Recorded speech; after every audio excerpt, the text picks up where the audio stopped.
It was a full moon the night I was born. My mother Amanda was the Luna of the Silver Moon Pack. She is a proud and beautiful warrior, a strong mate to my father the Alpha. My mother had already blessed him with a daughter 10 years prior to this birth, my sister Scarlet. Scarlet had the beauty that my mother possessed. Bright red hair, green eyes brighter than the most polished emerald. She was already tall for a 10-year-old and showed a great intelligence in school, as well as on the training field.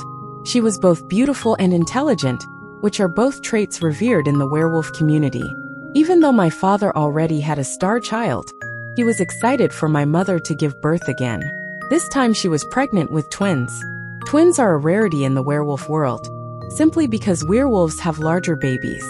I have heard all the stories about how he fawned over my mother her entire pregnancy, how he rubbed her feet every night, and made sure she wanted for nothing. He catered to every craving she had throughout her pregnancy.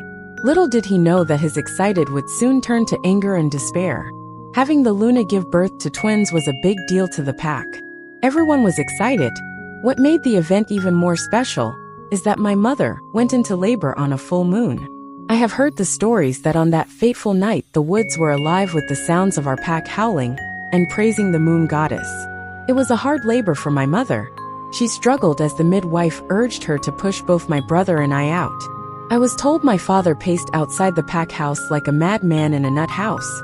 Him and my mother were a true mated pair, which meant he felt all of the pain she was going through.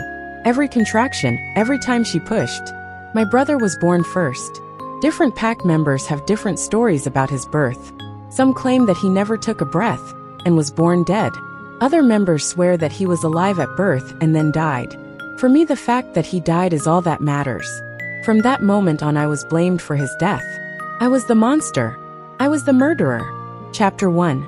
I woke up before the sun could even rise. Today was my 18th birthday. In a normal child's life, this would be a day that is celebrated. But not for me. Today would be no different than yesterday or the day before. I rolled off the makeshift mattress I set up in my room and go wash my face in the sink. I catch a glimpse of my face in the mirror, and I see that the bruises on my neck are fading. The cut on my head has already healed. For a moment I allow myself to have a small pity party. Although I do not believe that I am horrible looking, I am definitely not the beauty that my sister is known to be. I am not as tall as other girls my age, and although I am constantly called fat, the truth is I am rather gaunt looking. I look at my mousa brown hair, hating every strand of it. I look at my almond-shaped hazel eyes and wish they were green like my sister's. After washing up, I throw on a t-shirt and some old sweatpants. There is one luxury I allow myself, and that is my morning run. Creeping quietly down the back stairs of the pack house, I cannot wait to be in the woods, to feel the ground beneath my feet, to smell the sweet forest full of trees. Finally, I make it outside and my heart beats faster. I can feel my wolf aching to be free. I first shifted when I was 13, which is a very young age to shift. Most werewolves do not shift until they are 16. It happened after I had endured another alcohol-fueled rage from my father. That time he had not broken any bones that night, but had ripped enough of my hair out that I was sure that I was going to be bald. That night I felt my wolf awaken. She knew I was hurting, and I needed her comfort and healing powers. Shifting was terrifying the first time. You feel every bone snap and adjust. You feel your fingers and toes elongate into claws. Your jaw widens, and all your skin tingle as you sprout your fur for the very first time. I never told anyone that I shifted. I learned very young to keep anything that brought me any kind of joy or comfort a secret. After your first couple of shifts, it does not hurt anymore. In fact, it's almost enjoyable. I could feel my wolf itching to be let out the closer I got to the edge of the woods. The Silver Moon Pack owned its territory in eastern Oregon at the base of the Blue Mountains. I love the smell of the mountain air. This morning it was crispy with a slight cold wind. Soon enough there would be snow. As I reached the edge of the forest, I looked around to make sure I was alone, then stripped out of my clothes in order to shift. My wolf was ecstatic to be free and running through the woods. Our keen sense of smell picked up the different scents. The pine trees with their sap, the mushrooms growing on the forest ground, the river that was up ahead, all of the wildlife running free through the trees.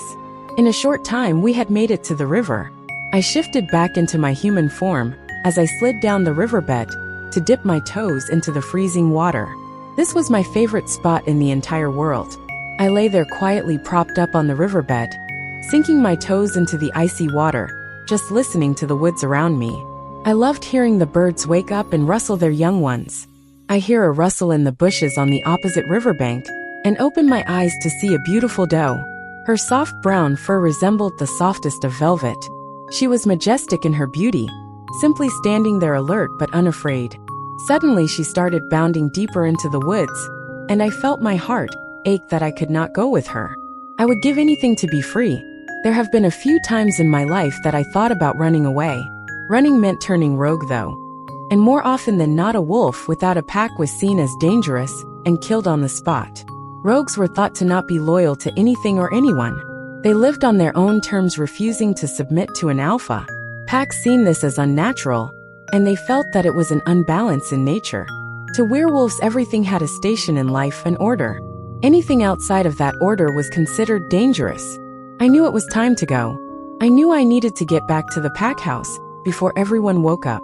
They would be expecting breakfast, and I would get beaten severely if they had to wait for it. I hated my station in life, but I knew that I could not change it. I was the monster. I was the one that killed my brother. Chapter 2. My wolf was less joyed about the return trip home. She knew what was about to happen. She knew that we had to keep our head down and take the slaps and name-calling. One more day to us. One more day wishing we were anywhere else but here. We both knew that today would be one of the worst days though. Today was a reminder to my entire pack, but especially to my parents, that I was alive and my brother was not. I entered the pack house through the back door, making sure that I made as little noise as possible. As long as the pack members were asleep, I was safe. I turned on the 2 big coffee makers we had in the kitchen and started to get out the skillets I would need to make up the pack breakfast. Most pack members have their own homes. The members that live here in the pack house are the Alpha, the Luna, the Beta and his mate, a few of our strongest warriors, and a few pack members that are on my father's advisement council, and me of course. My sister Scarlet lived here until she met her destined mate 8 years ago. Shortly after they completed the mating ceremony, my sister, and the only person who had shown me love, moved into her mate's pack on along the coast of California. Although I know that Dorian loves my sister more than himself, I still hated him a little bit for taking her away from me. I shake off the memories and hurriedly get to work. Even though only a few pack members reside here, they are mostly male warriors and have very large appetites. I carefully make a variety of eggs, from scrambled with cheese to poached. Ham, bacon and sausage are also prepared, and then I start on the pancakes. I can hear them coming into the dining room. I am ready for them. I bring the coffee in first. My father, the Alpha Jason, always takes his black. My mother likes cream with hers. I quickly get everyone's beverages served, and then start bringing in the plates of food. Years of serving the members have taught me exactly what they like. I try my hardest to serve them quickly and quietly. The faster I am in and out, the less chance they have of hitting me or ridiculing me. Daphne, my father's tone of voice stops me dead in my tracks. Even though he didn't yell my name this time, I start trembling, even though I am trying to hide it. Out of all of the members of the pack, my father is the most vicious, and the one that has inflicted the most pain both physically and mentally. Yes, Alpha, I reply, looking down. I am not allowed to look directly into the eyes of any member of my pack. That is how much I am hated here. We will have neighboring packs visiting us tomorrow. This is an important meeting. I want this place sparkling for their arrival. We will be hosting 3 additional packs here. Therefore, you will be preparing dinner for our esteemed guests as well. Ensure that it is delicious, or I will kill you in front of them for your disrespect. Am I clear? Before I can even reply, the Beta is protesting. Alpha, I do not think that this pathetic wretch could cook anything that would satisfy our guests. I highly recommend that we look into having this event catered instead. Having this dumb brat even try to meet Alpha Caleb's standards would just display how pathetic she is. Beta Noah despises my presence almost as much as my own father does. He is fiercely loyal to my father and to the pack. He made it a mission to always remind me that I am the one who killed the heir to my father's legacy. You may be right, Noah. By goddess, just having her standing there is turning my stomach. I should have smothered her the day she was born. These scathing words come out of my own mother's lips. Never has she ever muttered anything nice to me. Her hatred for me is like a slow poison that is injected into my veins every time she opens her mouth. My father sits deliberating on whether the event should be catered of, if he should have me do the cooking. I am terrified that he will choose me. I have no idea what kind of food would be up to par for the visiting packs. The only wolves that I have ever met that did not belong to my pack was when Scarlet's mate came. At that time, it was only him and a few other warriors that had been passing through on their way up to Washington to discuss trades. Unfortunately, you are all right. This event has been years in the making, and everything needs to be perfect. We will need to have it catered. I am immensely relieved by my father's words. I surely would have failed had he given me the task. Don't think for a second that you're off the hook, my father started. You will have this house sparkling before our guests arrive. All of the spare bedroom linens need to be changed, and the pack meeting house needs to be prepared as well. My head was lowered throughout his instructions, so unfortunately, I did not see the coffee cup that was thrown at my head. It clipped right above my eyebrow, and I could feel that it left quite a scratch. I could feel the warm blood threatening to drip into my eye. Yes, Alpha, is all that I mutter as I shuffle out of the dining room into the kitchen. I long ago quit crying over these small cuts or their words. Crying would make them angrier. Crying would ensure that I get beaten. I place the dirty dishes in the sink and grab a hand towel to wipe the blood away from my face. I use the tea kettle as a mirror and notice the gash is not big. This means it will heal quickly. As I wipe away the blood, I wonder why we are now getting visitors. Usually our ambassador travels to the neighboring packs for peace talks or trade negotiations. It's very unusual for our pack to host events. Although we are a strong pack, we are not a large pack, and we do not own a large territory. Shaking my head, I know that I need to hurry and finish up cleaning the kitchen. The Alpha made it clear that I had a full day of cleaning ahead of me. Chapter 3. I do not mind cleaning. Usually I can stay out of the way of pack members, and since I clean every day there is not much that needs done. Our pack house has 10 guest rooms that are currently empty. I start by opening all the windows to air out the unused rooms. I love breathing in the crisp mountain air that comes in. Changing out the linens is a quick process since every room has its own closet with fresh sheets in them. The Luna takes great pride in the fact that the pack house is color coordinated. Every room that houses pack members or guests is decorated in its own color scheme. My favorite room is to the south of the pack house. Its color scheme is a natural light green. I love being able to look out the windows and see the forest tops. Simply being in the room brings a peace to my soul. I take a little longer in that room, changing the linens and putting fresh towels in the attached washroom. As I am finishing up, I can hear Melissa's and Heather's voices coming down the hall. Melissa is the beta's wife, and although she is not outwardly cruel like my father and her husband, she also is not nice either. Heather is her daughter, and she is extremely cruel like her father. Melissa and my mother Amanda are the best of friends. Rumor had it that when they were younger, they both hoped to be my father's mate. Melissa stood as my mother's maid of honor and was in the room for the birth of my sister. Both were pregnant at the same time. My mother with me and my brother, and Melissa was pregnant with Heather.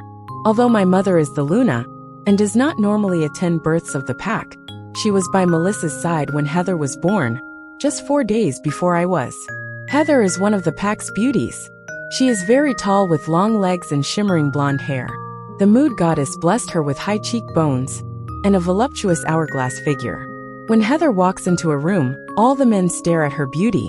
Unfortunately, her beauty is only skin deep. Heather has broken my nose on multiple occasions and has spread rumors throughout the pack that I am a slut. She blames me for her not being the next Luna. According to Heather, my brother was probably her destined mate. I go completely still inside the room.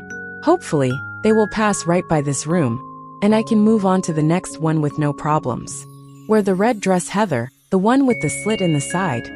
I can hear Melissa instructing Heather. I know, Mom. I will make Caleb mine. I have waited my whole life to be a Luna, and being the Luna of the Blue Mountain Pack is my destiny. Heather replies, Your father has not been able to tell me much about Alpha Caleb other than he believes his favorite color is red, and that he has not found his mate yet. This is important, Heather. You must make him fall in love with you.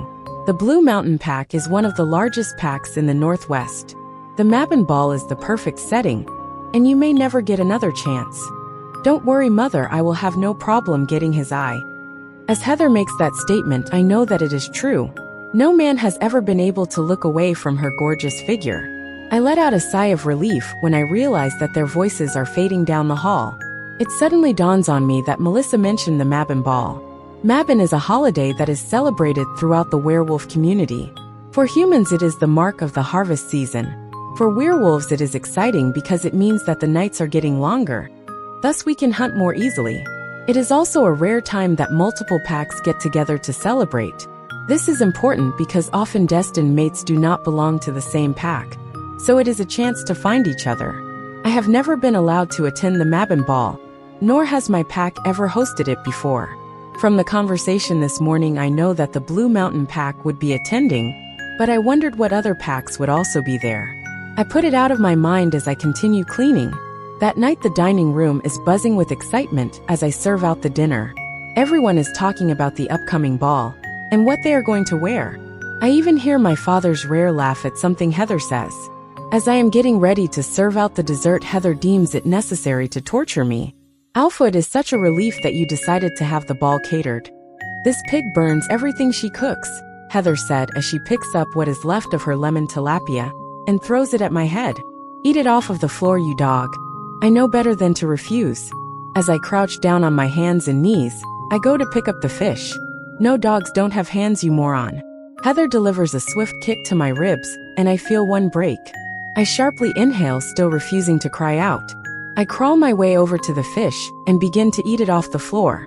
Yeah, eat it up like the fat freaking pig you are. You're so fat that you killed your own brother, you worthless pig.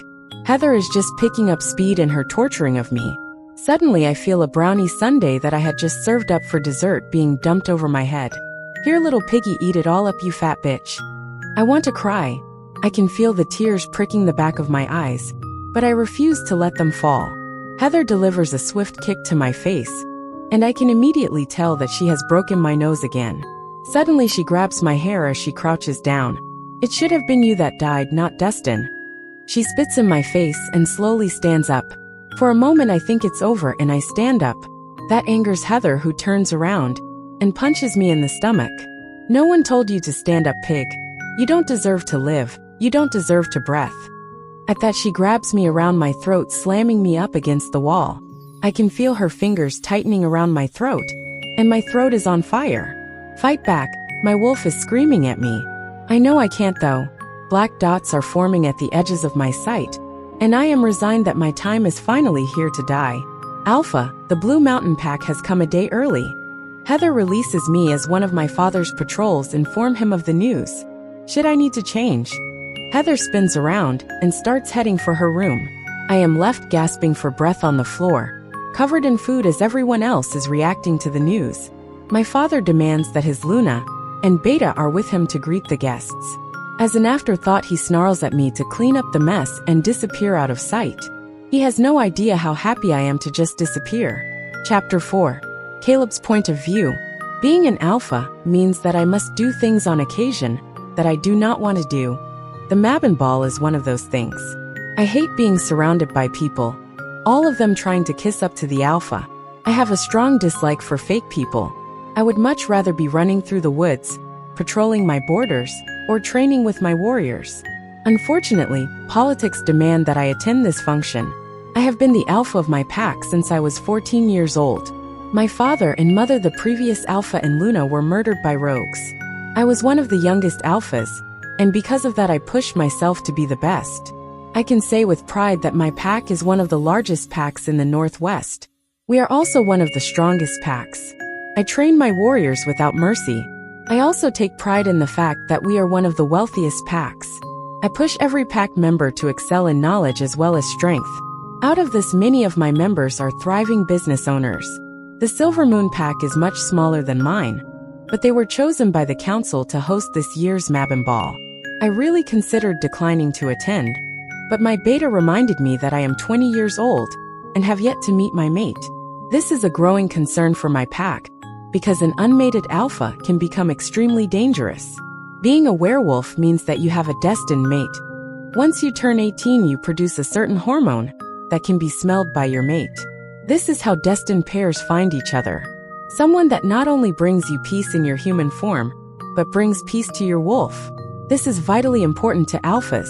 The longer an alpha goes without finding their mate, the more aggressive their wolf becomes. If unmated for too long, the wolf will dominate the shapeshifter, and rational thought will cease to exist. Lately, my pack has noticed that my patience has been thin. I am snapping at the slightest of nuisances, and it has everyone worried. It is now my mission to find my mate and restore balance to myself and my pack. I don't think they anticipated us arriving so soon, Alpha. My beta Theo remarks, and I am snapped out of my thoughts. Looking around at the Silver Moon pack house, I believe his thoughts are right. I see several pack members scurrying back and forth, as if they were unaware that we were coming. This is a complete waste of time. I highly doubt my mate is in this place. They are unorganized and completely unprepared. I use my mind link to speak with my beta. Werewolves have excellent hearing, and I prefer not to say my words aloud. They are a small pack. Perhaps they did not know that we would be arriving early. Let's try to give them the benefit of a doubt and make a good impression. Theo mind links back to me. He is right, unfortunately. Although they are a smaller pack, the Silver Moon pack are one of our closest neighbors and allies, which means I need to be on my best behavior. As we arrive at the pack house, Theo steps forward and announces us. Theo has always been my beta. Unfortunately, the night my parents died, has died as well. We have trained together ever since, and he is the closest thing to family that I have. Our grief bonded us together, and he has always been a shoulder I lean on when needed. Alpha Caleb, may I present Alpha Jason and Luna Amanda. These words are spoken by what I assume is the beta of this pack. Alpha Caleb, we were not expecting you so soon, Alpha Jason says. Theo can tell that I am already irritable, so he speaks for me. We arrived early to see if you needed any help with the preparations. I can always count on Theo to act diplomatically. He has made it to where it seems like I arrived to help. Yes, it is very great to finally meet you, Alpha Jason, in person. Please forgive our early arrival. I am finally able to speak gently. It is no problem at all. Truly, we are delighted at your arrival. As she is speaking, the Luna places his hand on my arm, and instantly my wolf is growling. I hate to be touched. Well, please come in, and we will get you settled. The beta's voice stops me from snapping. The Luna removed her hand, and my wolf settled down instantly. I followed them into the pack house, and I was pleasantly surprised. For a smaller pack, their pack house was a decent size, and it was delightfully clean. I loved the wooden tones and the coordinating colors. Whoever decorated the pack house knew what they were doing. The Luna was offering to give a tour of the house. I was searching for a polite way to decline when once again Theo saved me. We appreciate everything you are doing for us, Loon. However, we have had a long journey and would appreciate if someone could show us to our rooms. Of course, I will take you there myself. I was surprised by the Luna's words. Usually escorting guests to their rooms would be the role of the Omega. I was just relieved to be away from so many people. I hate large groups, small talks, and pretty much anything I deem to be a waste of my time. The Luna led me to a wonderfully decorated green room. I noticed immediately that it was pointed to the south, which was great, because it meant that I could look towards my home. I immediately opened the French doors and the windows, so that the breeze could infiltrate my room. There was a unique smell in the room. It was very faint, but even my wolf took notice.